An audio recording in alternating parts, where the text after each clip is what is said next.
আমি আগে আপনার প্রতিক্রিয়া নেওয়ার চেষ্টা করি। কি বলবেন, কিভাবে দেখলেন যে অ্যাটেম্পট এবং একই সঙ্গে দাঁড়িয়ে যেভাবে জঙ্গি ঘাঁটি গুড়িয়ে দেওয়া হলো, লস্কর ই তৈবা জৈশ-ই মোহাম্মদের জঙ্গি ঘাঁটি একেবারে ভারত গুড়িয়ে দিল, কিভাবে দেখলেন গোটা ছবি?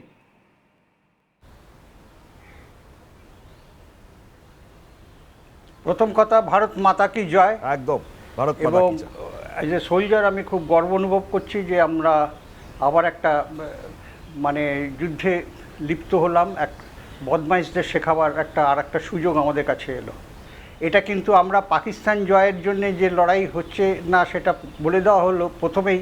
যে সমস্ত টেররিস্টদের যে সমস্ত ঘাঁটি রয়েছে সেই 9টা জায়গাতেই কিন্তু আক্রমণ করা হয়েছে, এবং এটা আখেরে পাকিস্তানের উপকার হবে এই জন্যে যে প্রেশারে পাকিস্তান চলে সেই প্রেশার থেকে মুক্তি হবে যদি এই টেররিস্টগুলোকে নির্মূল করা যায়।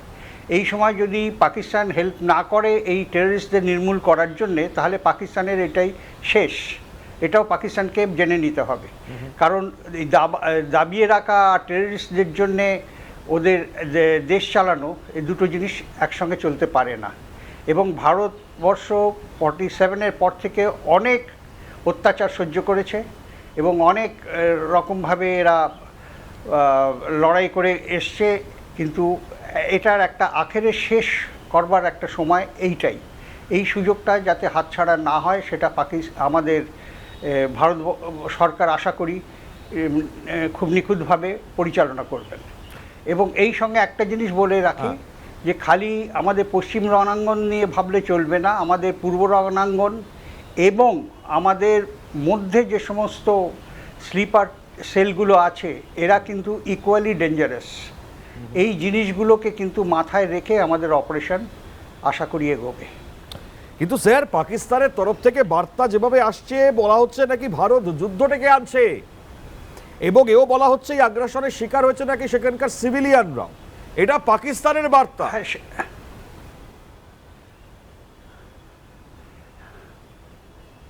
ওটা ওরমভাবে বলবে, ওটা তো ক্যামোফ্লেজ করবে। ওরা কখনো বলবে কি যে আমাদের দোষ?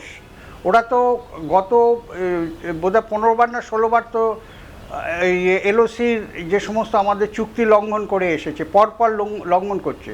সবচেয়ে বড় কথা যে 26 জন মানুষকে যে মারলো তার ধর্ম জিজ্ঞেস করে, যে তুমি হিন্দু না মুসলিম না তুমি কোন ধর্মের লোক, ধর্মভিত্তিক করে আমাদের ভারতবর্ষকে অস্থির করবার একটা প্ল্যান ওরা করেছিল, যাতে আমরা আমাদের মধ্যে একটা মানে বিপদের সংকেত টেনে আনি। কিন্তু ভারতবর্ষের যে গণতন্ত্র সেটা কত বড় শক্তিশালী তার পরিচয় এটা দেওয়া হয়েছে। যদি সন্ত্রাসবাদকে ভারত নির্মূল করতে পারে তাহলে পরে পাকিস্তানের নিজের উচিত পাশে দাঁড়ানো। সেখানে পাকিস্তানের তরফ থেকে একটা বার্তা, তাহলে পাকিস্তানের আসল ক্যারেক্টারটা তো বেরিয়ে যাচ্ছে বারবার। হ্যাঁ,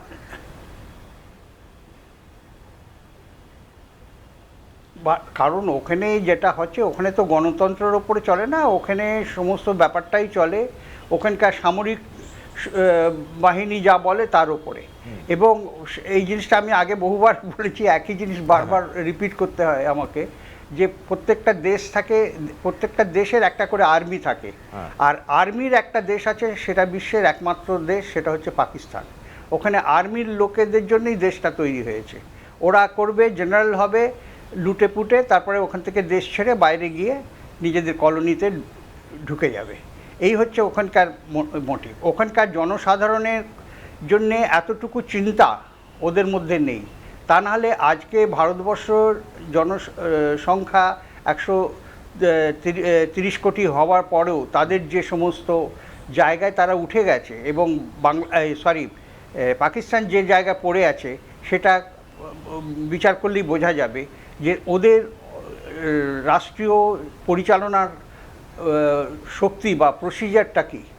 তো সেই থেকে ডিপেন্ড করে তাদের সেই দিকে কোনো ঘুম নেই, তাদের ওসব ব্যাপারে কোনো ব্যাপারই নয় যে দেশ কি করে চলবে, জনসাধারণের কি করে উপকার হবে, সেখানে শিক্ষার ব্যবস্থা কি হবে, স্বাস্থ্যর ব্যবস্থা কি হবে, এইসব নিয়ে তাদের চিন্তা। ঠিক, তো যাই হোক, এই একটা সুযোগ আছে, এবং এই সুযোগটা যখন এসে গেছে এটার একটা হেস্তনেস্ত হবে, এটাই আমরা আশা করি। আপনার এই কথা সূত্র ধরে দেবাশিসদার কাছে আসবো ঠিক এই জায়গায় স্যার, তাহলে কি যুদ্ধ অনিবার্য? পাকিস্তান কি তাহলে এবার এটাই ট্রাই করবে? মানে কি মনে হয়, মানে এটা আমাদের আম পাবলিকের মধ্যেও প্রশ্ন জাগছে এবার। অবশ্যই আলোচনায় বসছে পাকিস্তানের প্রধানমন্ত্রী খুব শীঘ্রই, এবং তারা কিভাবে প্রতি আক্রমণ করা যায় এ নিয়ে ভাবছে। এখন পাকিস্তান তো অবশ্যই করবে, কারণ পাকিস্তান তো এত হুমবিতুম্বি করছে ভারতের বিরুদ্ধে, না হলে তো পাকিস্তানের জনগণের কাছে বা বিশ্বের কাছে তাদের জবাব দিতে হবে। এবং পাকিস্তান এটা প্রমাণ করার চেষ্টা করছে, ভারত সিভিলিয়ানদের মেরেছে, আদৌ মানেনি ভারত, যদিও এটা ভারত প্রমাণও দিয়ে দিয়েছে অলরেডি, আরো দেবে। এখন পাকিস্তান যদি প্রত্যাঘাত করে আমাদেরকে, তাহলে আমরা প্রস্তুত, এই বিষয়ে তো সন্দেহ নেই, তিন বাহিনী প্রস্তুত। যেটা আমি ক্যাপ্টেন স্যারের সাথে একমত যে আমাদের ইস্টার্ন, শুধু ওয়েস্টার্ন উইংসে আমরা তো অবশ্যই সেনা মোতায়েন, বিমান বাহিনীকে মোতায়েন করেছি, আমরা আরব সাগরে প্রস্তুত রেখেছি যে রণতরী, কিন্তু এই যে আমাদের ইস্টার্ন পার্ট, যে বাংলাদেশ সংলগ্ন এলাকা, সেটাও কিন্তু কম গুরুত্বপূর্ণ নয়। কারণ গতকাল দেখেছি পাকিস্তানের পক্ষ থেকে বাংলাদেশের বিদেশ মানে যে উপদেষ্টা, তাকে ফোন করা হয়েছিল কিভাবে বাংলাদেশ হেল্প করতে পারে বা কূটনৈতিক উপায়ে পাশে দাঁড়াতে পারে। এবং বাংলাদেশে অলরেডি আইএসআই তাদের ঘাঁটি স্থাপন করেছে, এবং যেভাবে পাকিস্তানের জঙ্গিরা বাংলাদেশের জঙ্গিদের প্রশিক্ষণ দিচ্ছে, এবং বাংলাদেশের যারা তদারকি সরকার উপদেষ্টা মন্ডলী, তারা যেভাবে ভারতকে হুমকি দিচ্ছে বিভিন্ন সময়, এটা পরিষ্কার তাদের অবস্থান প্রো পাকিস্তানি।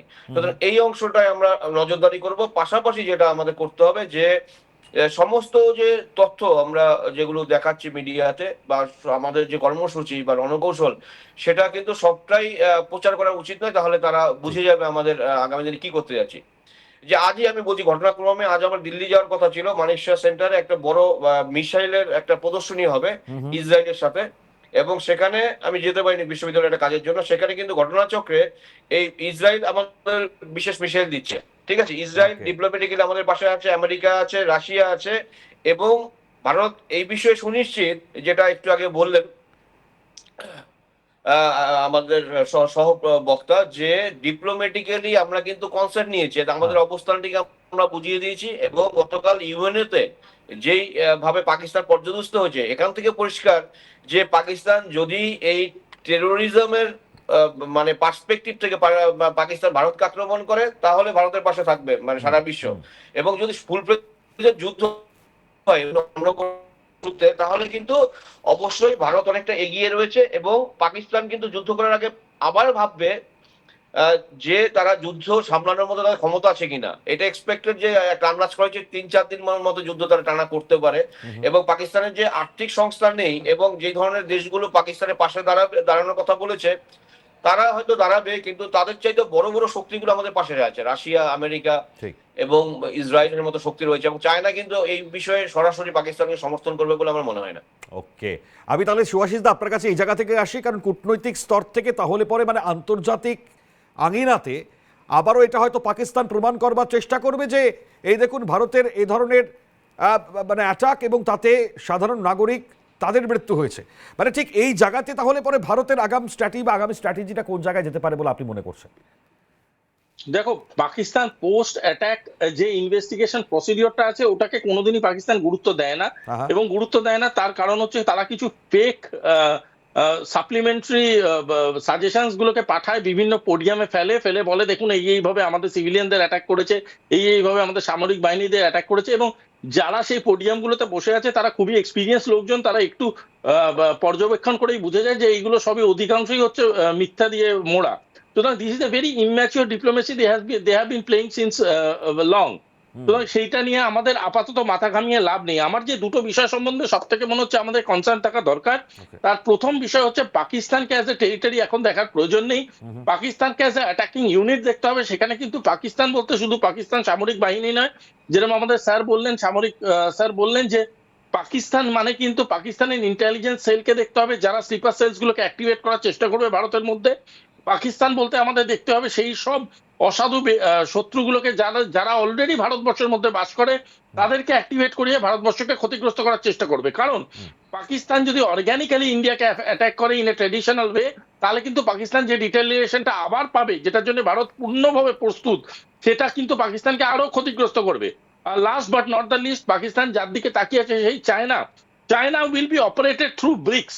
আমি ক্লিয়ারলি বলে দিচ্ছি, China will be operated through BRICS. China has equal interest in BRICS, China has equal interest in Indian economic structure.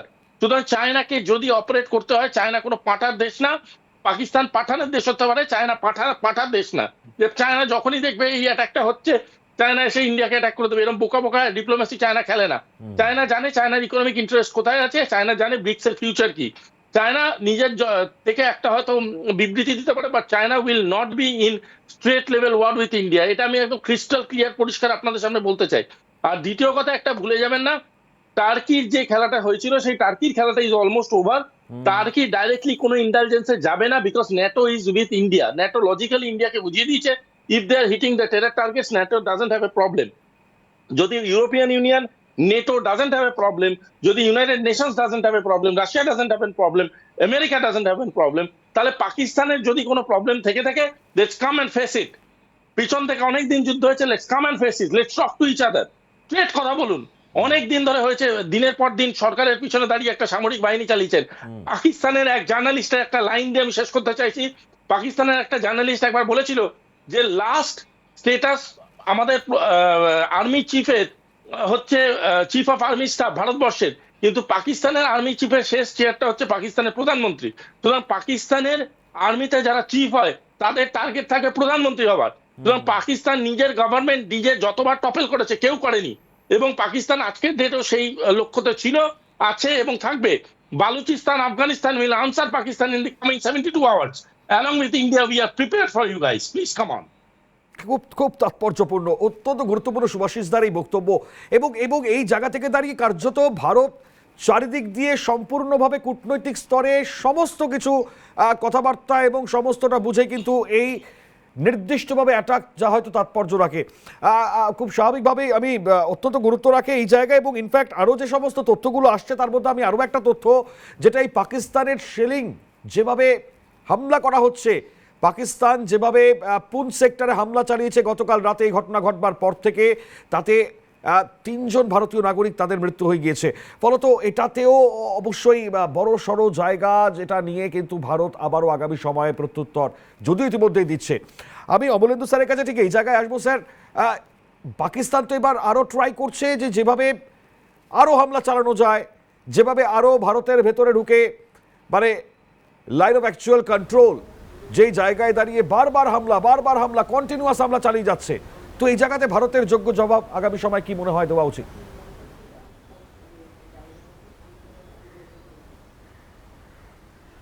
দেখুন, যখন যুদ্ধে নেমেছে তখন একটা জিনিস খুব পরিষ্কার জেনে রাখবেন, যে কোঅর্ডিনেশন করে কিন্তু যুদ্ধে নামা হয়।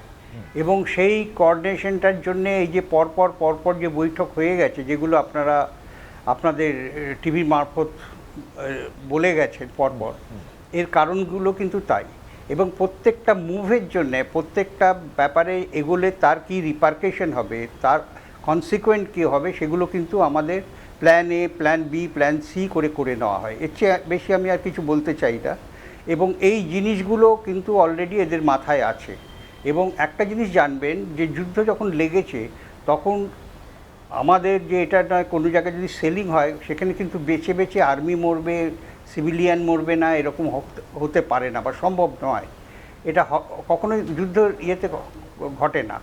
যার জন্যে এরা সবসময় চেষ্টা করছে যে প্রথমে যে সমস্ত টেররিস্ট হাবগুলো আছে ওগুলোকে নিউট্রালাইজ করা, তারপরে পাকিস্তানের কি রিপারকেশন আসে সেটা নিশ্চয়ই এরা দেখে নেবেন আমাদের ফোর্স, এবং তারপরে তার কনসিকুয়েন্ট প্ল্যান করবেন।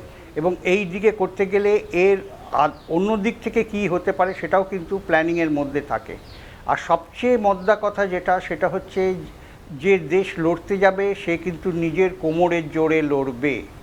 কে আমাকে হেল্প করবে, কে আমার এগেনস্টে যাবে, সেটা কিন্তু আমাদের মানে প্ল্যানিংয়ে থাকে, কিন্তু সেটার গুরুত্বটা বেশ যতটা দেওয়া হয় তার চেয়ে বেশি গুরুত্ব দেওয়া হয় যে আমরা নিজেরা কতটা তৈরি। আমাদের একমাত্র যেটা ড্রব্যাক রয়েছে সেটা হচ্ছে, আমি বারবার বলি, সেটা হচ্ছে আমাদের ভেতরে যে সমস্ত স্লিপার সেল, এই স্লিপার সেলগুলোকে যতক্ষণ না পর্যন্ত নিউট্রালাইজ করা যাবে ভারতবর্ষের পূর্ণ ক্ষমতা সে প্রকাশ করতে পারবে না। অত্যন্ত গুরুত্বপূর্ণ। আমি আলোচনা আরও কন্টিনিউ করব। অপারেশন সিন্দুর তার মাধ্যমে এক এক করে যে সমস্ত তথ্য এই মুহূর্তে সামনে আসছে সেগুলো নিয়ে আমরা আলোচনা করছি। আমি প্রত্যেককে জানাবো